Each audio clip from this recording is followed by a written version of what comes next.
বাংলাদেশ জাতীয় দলে মাহমুদুল্লাহ রিয়াদ এখন সাবেক ক্রিকেটার। মুশফিকুর রহিম আছেন শুধুমাত্র টেস্ট সংস্করণে, সেটাও খুব বেশি দিন টেনে যে নেবেন না তিনি, সেরকম আভাস পাওয়া যাচ্ছে। তবে পেশাদার ক্রিকেট ছাড়লেও এই খেলার সঙ্গেই থাকতে যাচ্ছেন তারা, সেরকম পরিকল্পনা থেকে কোচ হওয়ার ইচ্ছের কথা জানিয়েছেন মাহমুদুল্লাহ ও মুশফিক।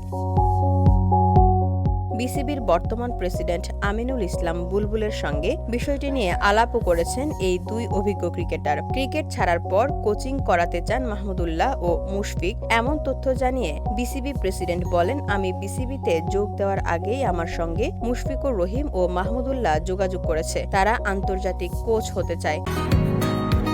বসুন্ধরা, উত্তরা, বনশ্রী, কুড়িল ও বাড্ডা সহ রাজধানীর বিভিন্ন স্থানে অভিজাত ও অত্যাধুনিক মানের ফ্ল্যাট কেনার এক নির্ভরযোগ্য প্রতিষ্ঠান প্লেজেন্ট প্রপার্টিজ লিমিটেড।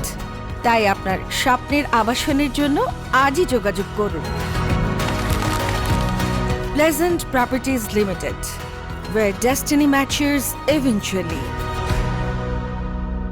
শুধু মুশফিকরাই নন, অনেকেই ক্রিকেট ছাড়ার পর কোচিং পেশায় যোগ দিতে চান। এর জন্য সঠিক গাইডলাইন কিংবা কোচিং অনুশীলনের সুযোগ বাংলাদেশে খুব একটা মেলে না। দীর্ঘ সময়ে সেই সাপোর্ট দিয়েছিলেন বুলবুল। আইসিসি ও এসিসির বিভিন্ন কোচিং প্রোগ্রামে অনেক ক্রিকেটারকেই সুযোগ করেন তিনি। এবার সেটা বিসিবি থেকেই করার উদ্যোগ নিচ্ছেন তিনি। এই ট্রেনিং এডুকেশন প্রোগ্রামগুলো আমরা ক্রিকেট বোর্ডের মাধ্যমে রান করব ইনশাআল্লাহ। VOD Bangla news desk.